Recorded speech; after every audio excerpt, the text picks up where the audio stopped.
Hello, my name is Tristy Taylor, and I'm a transformational teacher, counselor, and dream worker. I'm the daughter of world-renowned dream worker Jeremy Taylor and the prolific dream artist Catherine Taylor. And I grew up in a house saturated with dream work, shadow work, and the archetypal pantheon. I have a Master of Arts in Transformative Arts with a certificate in Dream Studies from the Graduate School for Holistic Studies at John F. Kennedy University. I'm also an ordained interfaith minister through the Chapel Institute of Interfaith Ministry, and I've been professionally teaching, facilitating, and doing one-on-one dream work since 2005. But I facilitated my first dream group when I was only 15 years old. So technically, I have 3 decades of experience companioning others and opening into the wisdom of their unconscious. In this video, I'm going to go over how I myself run a dream group or a dream circle. And it's also a great guide for starting your own dream group with your friends or your family or your community or even your coworkers. There's a link to download a PDF handout for everything I cover in this video. So please feel free to have that on hand as we begin. So let's start with gathering your group members.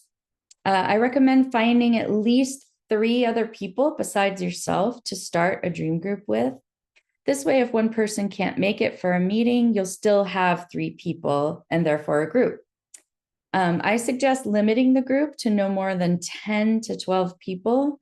I find that it gets a little bit overwhelming to have more than 10 or 12 people, but do what works for you.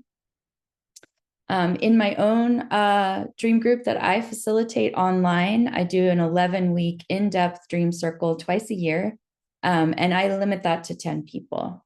And that just works for me. That way, 2 people work a dream over the course of the 11 weeks together. Okay, so second point, make agreements or covenants. How often will you meet? How long will each group session be? Will you work 1 dream or 2 per meeting? What sort of confidentiality does the group want? Is it a closed group or can anyone join at any time? Will it be in person or online? And if it's in person, will you meet at the same place every week, every month? Do you rotate? Do you prefer that the group is only for non-binary people, only cat owners, only artists? Can do whatever you want. And if you're in a regular dream group, you might want to create a rotating calendar system so everyone has an opportunity to work a dream. So if you're meeting for the first time or a limited time, you can ask everyone who wants to work a dream to put their names in a hat. And then I always have someone else whose name is not in the hat to choose the name of the dreamer for that meeting. And I find that 1 dream per meeting is usually more than enough, but some groups prefer 2 per meeting. Again, it's just what works for you. And in my own online group that I facilitate, I do 1 group per meeting or 1 dream per meeting. But there's often a teaching aspect of it as well. Then familiarize yourself with the basic hints for dream work. So I highly recommend that you go check out my other video, which is going over the 5 basic hints for dream work. There's also a PDF there that you can download as well. And it's just explaining best practices for doing dream work, including the projective method, which is what I use. So I won't go into detail about that in this video, but you have resources to understand what I mean by all of that. And also, I'm always available to facilitate your first meeting. I do that quite often when a new group starts. They'll reach out to me and I will usually online, sometimes in person, if you're in the Pacific Northwest. I will show up and just kind of help you all set things up to have a successful continuing group circle work. And I also highly recommend taking dream classes from myself, from other amazing dream teachers. There's lots of wonderful people to learn from. Okay, so once you get all of that figured out, start meeting. You've got your logistics, you are all in agreement about the basic hints for dream work using the projective method, if that's what you're doing. That's the only way to do dream work in my book. This is the format I will use for every dream group meeting. I always start with a check-in. I find it's really nice to start by going around the circle and just doing a really quick check-in before beginning the dream work. This helps people settle into the space, kind of let the outside world go a little bit and just be present with each other. And it also alerts the group to any personal challenges someone might be going through or bringing into the group. And then that way we can be aware of that. We can hold space for that if that's needed. And it's just a really nice way to begin every meeting. Then the chosen dreamer shares their dream. And when sharing, I find it's very helpful to hear when the dream was remembered. And it's wise to keep the sharing of the dream to about 15 minutes. More than 15 minutes, I find people kind of start to space out and they can't track all the details. So if you have like a really epic dream, you know, the big dream, as Carl Jung used to call them, and it would take longer than 15 minutes to share, I recommend instead to just share a really key scene from that dream that might bring up a lot of feelings or emotions. I find that the dream work will cover all the important aspects of the bigger dream, even if you just share that 15-minute segment of it. It's also very, very important to use first person present tense. That keeps the dream alive in the moment. For example, instead of saying, I dreamed a monster was chasing me, the dreamer might say, I am running away from a monster. See, so already you can feel the difference, right? It's using the present tense brings the dream into the room. It brings it all into our psyches. And helps us really immerse ourselves so that we can do great dream work with it. Additionally, paying really close attention to the feelings invoked in the remembered dream is very, very helpful for both the dreamer and those who are listening. And I find that feelings are the first thing to get forgotten about a dream, when in reality, feelings are very important to know. So an example of this might be, I'm running away from a very scary monster and I'm so angry about it. So like right away, that might be kind of surprising, right? Most people might be feeling fear when they imagine the dream, but the dreamer's saying, no, I'm pissed about it. I don't want this monster chasing me. So if the feelings of the dream are hard to connect with, the dreamer can share how the dream feels in their body. I'm running away from a very scary monster and my legs are shaking so much that I'm not sure I'll be able to get away. You know, that gives us a lot more to work with the dream. So once the dream is shared, we move into clarifying questions. Once the dreamer's finished, the group is then opened up. People can start asking questions. Now, this is where the projective method really comes in. And again, that's number 4 on the basic hints for dream work. And again, I encourage you to watch that introductory video, download the handout, and just familiarize yourself with the projective method. So instead of, do you know why the monster's chasing you? You can say, does the dreamer know why they're being chased by a monster? Or as the dreamer, I'm wondering why the monster is chasing me. It's also very important to note that sometimes the dreamer won't have an answer to your question, and that's okay.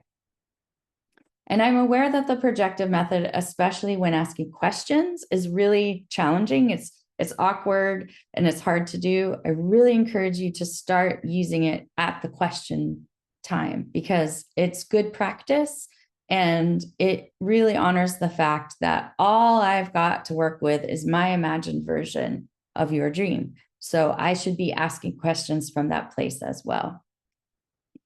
You know, can the dreamer say more about the monster? I'm confused about how I'm feeling about it or whatever.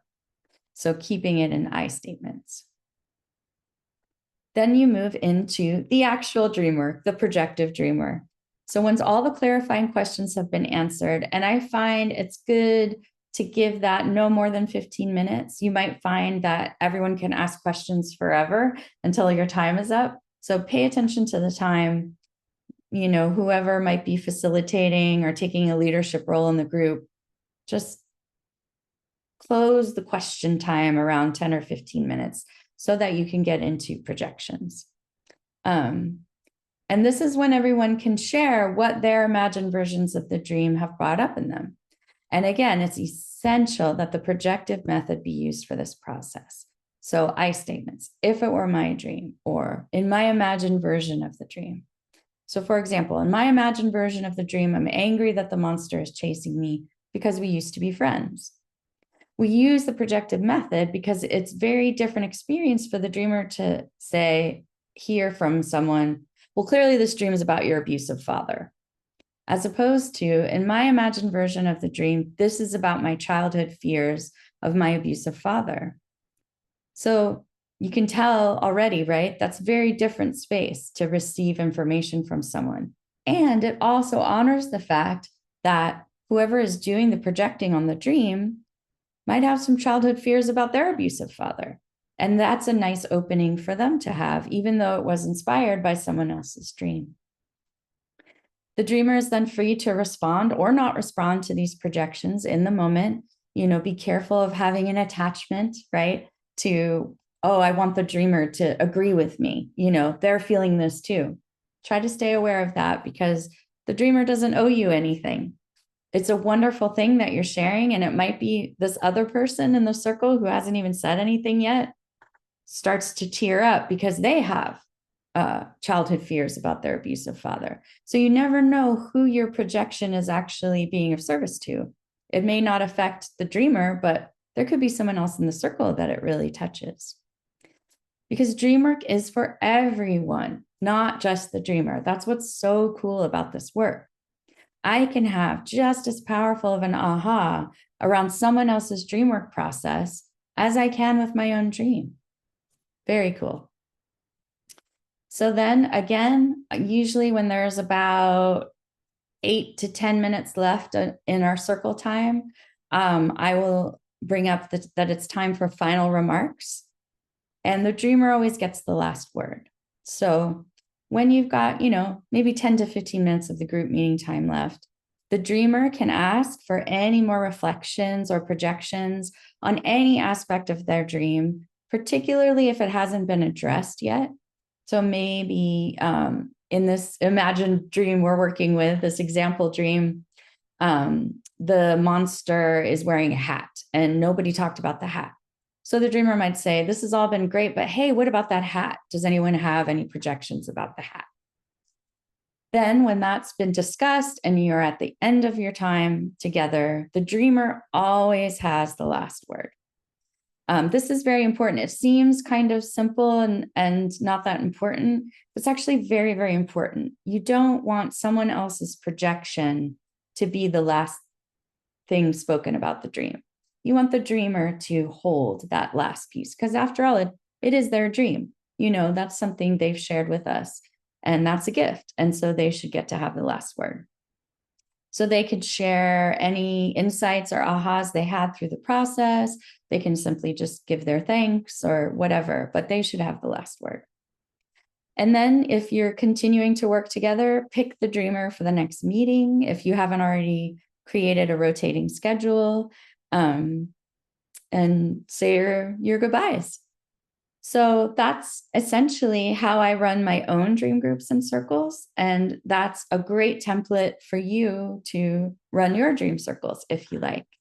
And if you are interested in participating in one of my in-depth online circles, I hold them twice a year. And you can find out more about them by visiting my website, tristytaylor.com. And there's a link under this video so you can visit my website. And that my website also has more info about working one-on-one with me, signing up for my newsletter, joining upcoming classes. I teach classes and workshops at a variety of online institutions. So there's always something going on that I'm teaching. And if you want to know, again, more about basic hints, projective method, I do really encourage you to watch that other video that I've shared in the link below. And there's the handout there as well, so you can download that. Thank you so much for watching, and I really look forward to connecting with you in the future.